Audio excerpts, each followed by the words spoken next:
Hello guys, this is Nitin Dhingra और आज जो हम चैप्टर करने वाले हैं वो है क्लास 9 का चैप्टर नंबर 10 और चैप्टर का नेम है ग्रेविटेशन। ग्रेविटेशन को स्टार्ट करते हैं स्टूडेंट्स और समझते हैं कि ग्रेविटेशन क्या होता है। स्टूडेंट्स, आपने कभी देखा है या कभी सोचा है जैसा कि न्यूटन ने सोचा। न्यूटन ने क्या सोचा कि न्यूटन एक बार एक पेड़ के नीचे बैठे थे, वो एप्पल का पेड़ था, सेब का पेड़ था, तो एप्पल ऊपर से नीचे गिरा। तो न्यूटन सोचता है कि एप्पल ऊपर से नीचे क्यों गिरा, ये ऊपर ही ऊपर क्यों नहीं चला गया। फिर सोचने वाली बात, न्यूटन के अलावा आप भी सोच सकते हैं। क्या आप सोचते हैं कि हमें पढ़ते हैं हम सब कि अर्थ जो है सन के चारों तरफ घूमती है, क्यों घूमती है? मून जो है अर्थ के चारों तरफ घूमता है, वो क्यों घूमता है? तो इसके बहुत सारे जो ये जितने भी एग्जाम्पल्स इनकी बात करें, इनका आंसर आता है ग्रेविटेशन। ठीक है, इनका आंसर ग्रेविटेशन आता है। आज हम ये टॉपिक पढ़ेंगे जो मैंने यहाँ पे राइट में लिखे हुए हैं, इन टॉपिक्स को हम पढ़ेंगे। तो जो बुक में एग्जांपल दिया उसे से स्टार्ट करते हैं। क्या करते हैं कि एक धागे से, एक रस्सी से एक पत्थर को बांधते हैं और ऐसे घुमाना स्टार्ट करते हैं। ठीक है, आप पत्थर को ऐसे घुमाते जा रहे हो, वो घूमता जा रहा है, वो घूमता जा रहा है। फोर्स कहाँ से लग रही है? आपके हाथ से। आप फोर्स लगा रहे हो और पत्थर जो है घूमता जा रहा है। किस तरह से घूम रहा है? वो सर्कुलर रास्ते में घूम रहा है, सर्कुलर पाथ है, गोल गोल गोल गोल घूमता जा रहा है। आप सडनली क्या करते हो? घुमाते घुमाते आपने छोड़ दिया। जैसे ही आप छोड़ोगे, वो घूम रहा था, जैसे आपने छोड़ा, जैसे अभी यहाँ पे था वो, तो जैसे ही वो छोड़ा आपने, वो सीधा निकल जाएगा। ठीक है, यानी कि वो ऐसे गोल गोल गोल गोल घूम रहा था, इस रास्ते पे वो घूम रहा था, इस गोल रास्ते पे। ठीक है, यहाँ पे खड़े थे आप, ये हैं आप। ठीक है जी, तो आपने क्या करा? आपने ये रस्सी छोड़ दी, जैसे ही ये आपके हाथ से बंधी हुई थी। तो जैसे ही आपने इसको छोड़ा ना, वो कहाँ पे जाएगा? जैसे आपने सपोज यहाँ पे इसको छोड़ा, तो ये ऐसे सीधा ही निकल जाएगा। ठीक है, अभी तक सेंटर में घूम रहा था, जैसे ही छोड़ा और इधर निकल गया। तो इसका मतलब क्या हुआ? इसका मतलब ये हुआ, जब भी सेंटर से, बीच में से कोई फोर्स लग रही थी, तब तक ये जो ऑब्जेक्ट था, जो पत्थर था, वो सर्कुलर रास्ते में घूम रहा था। पर जैसे ही ये वाली फोर्स हट गई, तो ये सीधा निकल गया। तो इसका मतलब ये हुआ कि जो अर्थ सन के चारों तरफ घूम रही है, तो सन सेंटर में है, तो सन भी अर्थ के ऊपर कोई फोर्स लगा रहा है, जिसके कारण वो गोल गोल रास्ते में घूम रही है। अगर सन वो फोर्स लगाना बंद कर दे, तो अर्थ भी सीधी निकल जाएगी। सिमिलरली मून जो है अर्थ के चारों तरफ घूम रहा है।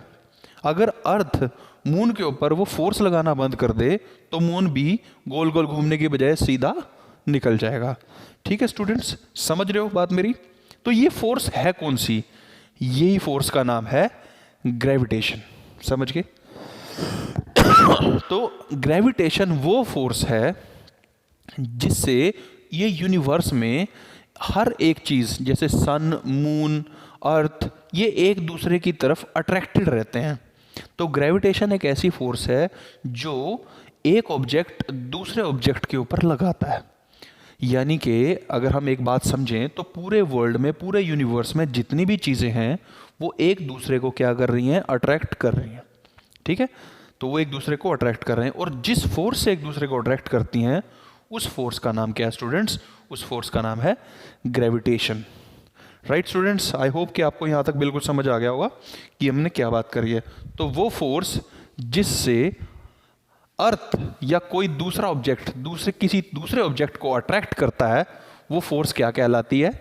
वो फोर्स कहलाती है ग्रेविटेशन। ठीक है स्टूडेंट्स, आगे बढ़ते हैं। फर्स्ट लॉ है आपका यूनिवर्सल लॉ ऑफ ग्रेविटेशन। अब यूनिवर्सल लॉ ऑफ ग्रेविटेशन क्या है, इसके बारे में पढ़ेंगे। ठीक है, इसको एक्सप्लेन करते हैं। यूनिवर्सल लॉ ऑफ ग्रेविटेशन ये एक्सप्लेन करता है कि जो अर्थ है,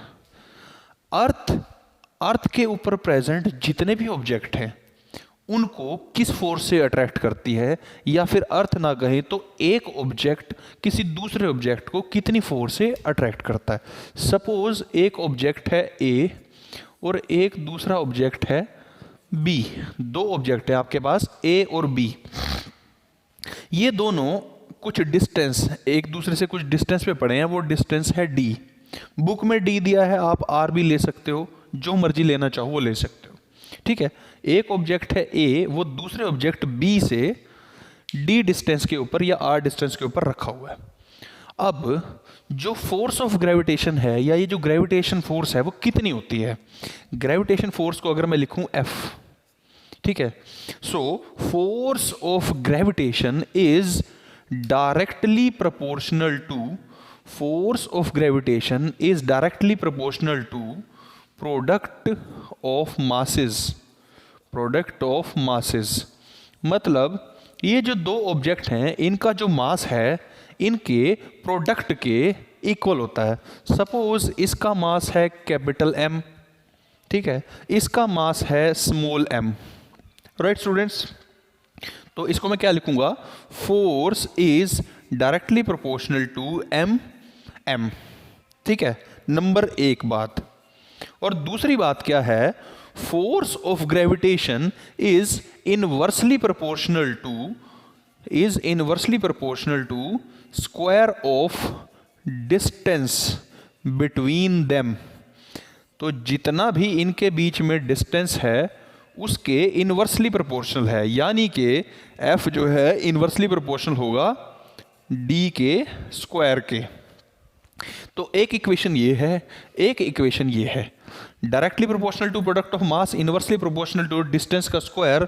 तो ऑन कंबाइनिंग दोनों को कंबाइन करेंगे तो दोनों को कंबाइन करने पे क्या आएगा? m बाय d स्क्वायर, ठीक है। अब ये प्रोपोर्शनल का साइन हटा दें तो यहां पे एक कांस्टेंट लग जाता है, उस कांस्टेंट को लिखते हैं g m by D square. अब ये g क्या है? g है ग्रेविटेशनल कांस्टेंट। और कौन सा कांस्टेंट? Universal gravitational constant. ये आपने याद रखना है। तो g होता है यूनिवर्सल ग्रेविटेशनल कांस्टेंट, m होता है मास इस ऑब्जेक्ट का, स्मॉल m है इस ऑब्जेक्ट का मास, और d है इन दोनों के बीच में डिस्टेंस। आई होप गाइस ये आपको बिल्कुल इजी है, बहुत अच्छे से समझ आ गया होगा।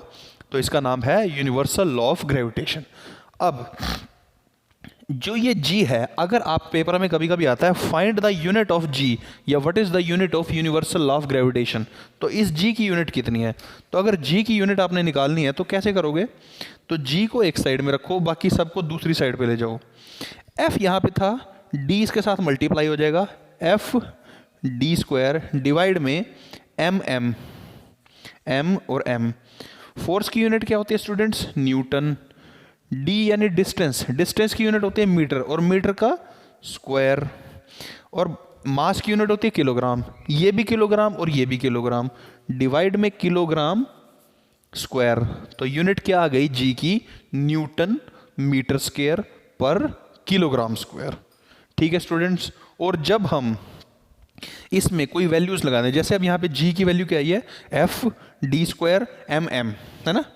तो अगर हम यहाँ पे कुछ वैल्यूज लगाएं, ठीक है, और g की वैल्यू निकालने की कोशिश करें, तो g की वैल्यू जो आती है 6.67 इंटू 10 टू द पावर 11, ठीक है, ये आती है g की वैल्यू। और आगे यूनिट तो आप लिखोगे ही, न्यूटन मीटर स्क्वायर पर किलोग्राम स्क्वायर, ठीक है स्टूडेंट्स। आई होप कि आपको यहाँ तक के समझ आ गया होगा बढ़िया से, ठीक है। इससे आगे पढ़ते हैं, चलिए। इससे जो नेक्स्ट टॉपिक है वो है फ्री फॉल। अभी हम फ्री फॉल को समझेंगे कि फ्री फॉल क्या होता है। फ्री फॉल को समझाने से पहले मैं आपको ग्रेविटी के बारे में बता देता हूँ। स्टूडेंट्स अभी आपने क्या सीखा? अभी सीखा यूनिवर्सल लॉ ऑफ ग्रेविटेशन क्या है। यूनिवर्सल लॉ ऑफ ग्रेविटेशन क्या कह रहा था कि इस अर्थ पे जितने भी ऑब्जेक्ट्स होते हैं वो सब एक दूसरे को अट्रैक्ट करते हैं, और वो फोर्स किसके इक्वल आती है? GMM by D square. ये अभी हमने कैलकुलेट किया।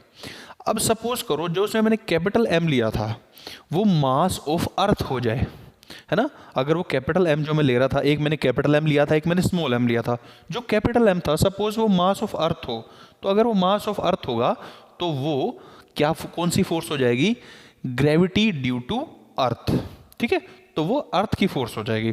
तो आइए उसका रिलेशन निकालते हैं कि क्या होता है। देखो ऐसा है, जब कोई ऑब्जेक्ट, जैसे सपोज करो आपकी छत पे खड़े हो, ठीक है, आप छत पे खड़े हो, ठीक है, आपने छत पे खड़े होकर के ऊपर से कोई चीज़ छोड़ दी।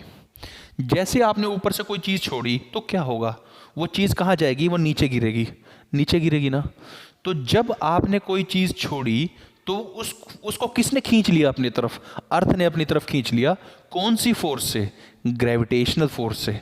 ठीक है, तो अर्थ ने कौन सी फोर्स से उसे खींचा? ग्रेविटेशन फोर्स से। पर आपने जब उसको छोड़ा, आपने तो कोई फोर्स लगा के उसको नहीं फेंका, आपने तो सिंपली छोड़ दिया।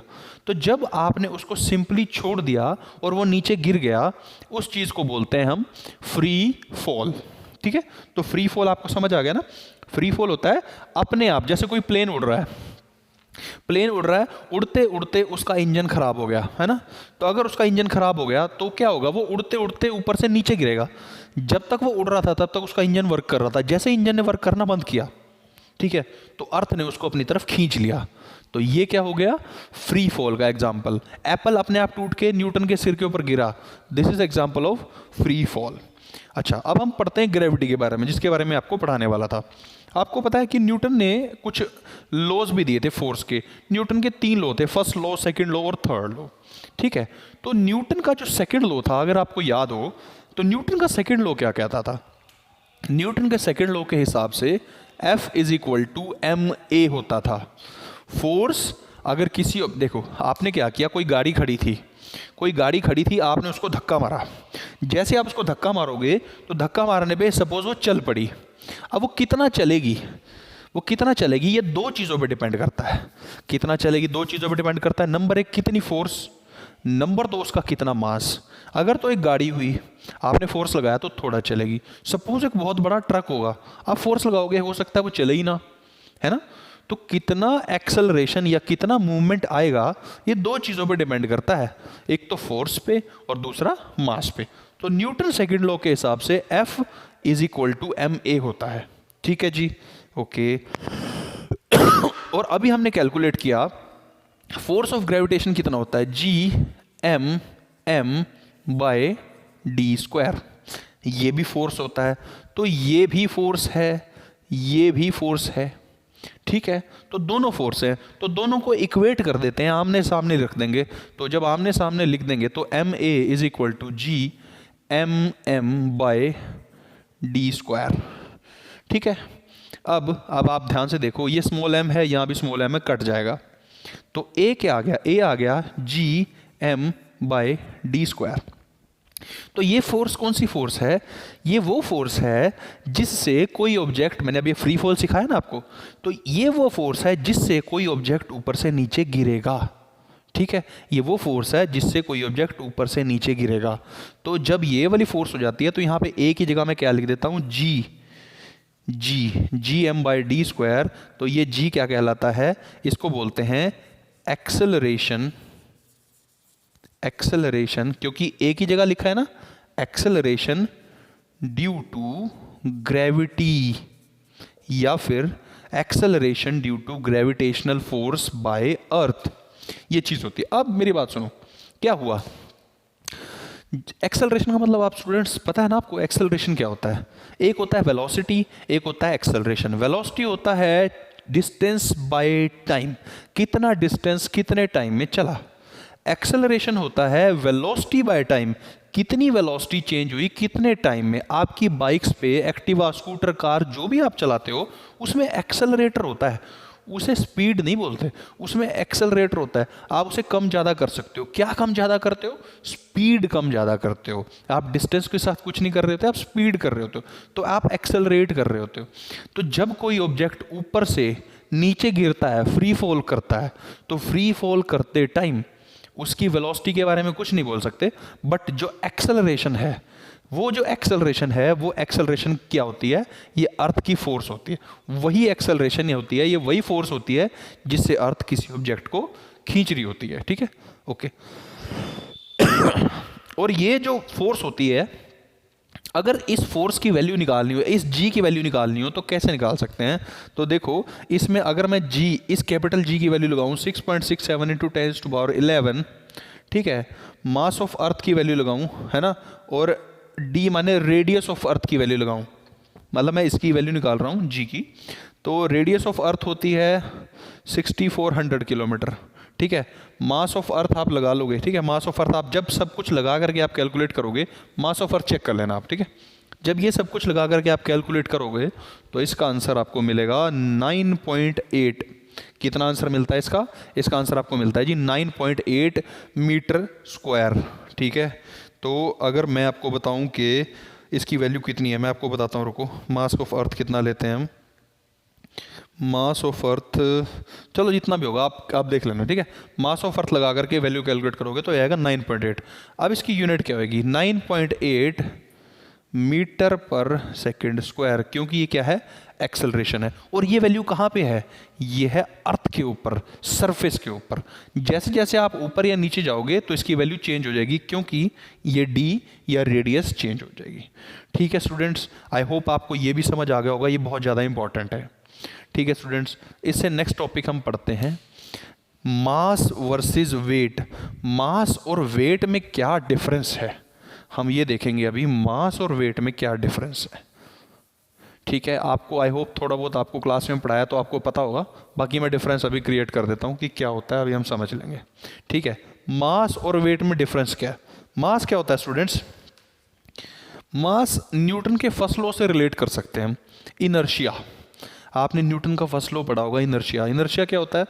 जिस ऑब्जेक्ट का जितना मास उस ऑब्जेक्ट का उतना ही इनर्शिया, या फिर जो बहुत ज़्यादा भारी होगा ऑब्जेक्ट उसका इनर्शिया ज़्यादा होगा, जो ऑब्जेक्ट हल्का होगा उसका इनर्शिया कम होगा। तो मास जो होता है ना किसी भी ऑब्जेक्ट का कभी चेंज नहीं होता। मास क्या रहता है? कांस्टेंट रहता है।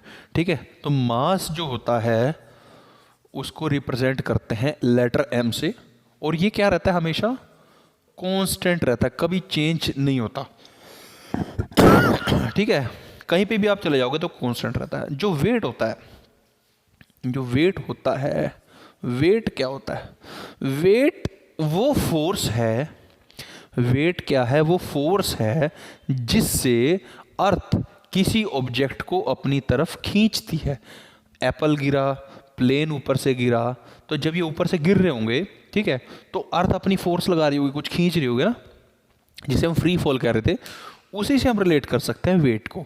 तो वेट क्या होता है? वेट एक्चुअली वो फोर्स ही होती है जिससे अर्थ किसी चीज़ को अपनी तरफ खींच रही होती है। तो वो फोर्स तो आपको पता है, अभी हमने बताया था कितनी होती है, एम ए, और ए की जगह लगा दिया था हमने एम जी, है ना।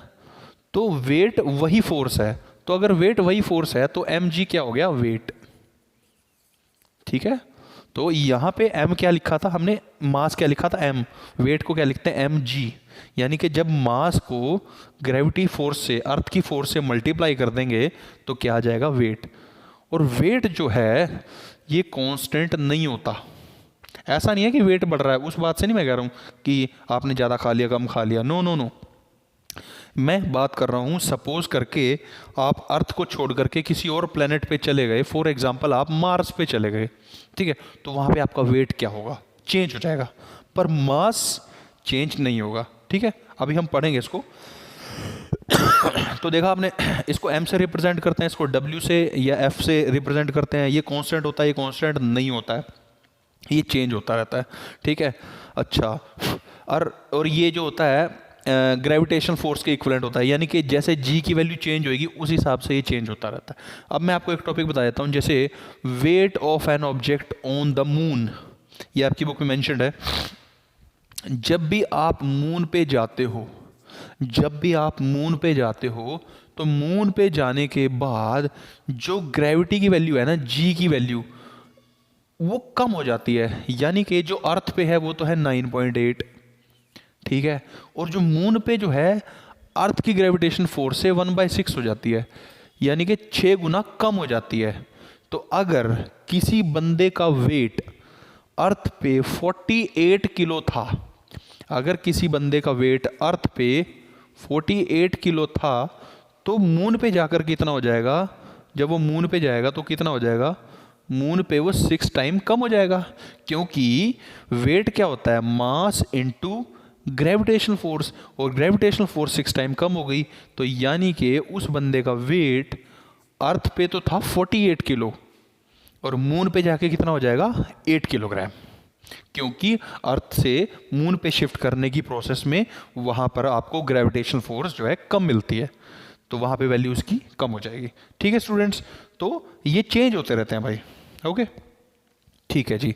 अब मैं आपको एक और टॉपिक पढ़ाता हूँ इस चैप्टर का, जिसका नाम है थ्रस्ट वर्सेस प्रेशर। चलो ठीक है, इस टॉपिक को हम नेक्स्ट वीडियो में कवर करेंगे, क्योंकि एक दो टॉपिक बचे हैं। ठीक है, आई होप गाइस कि आपको समझ आ जाएगा। फिर भी कोई क्वेरीज हैं तो आप मुझे बता सकते हैं, कमेंट कर सकते हैं। So guys, thank you so much.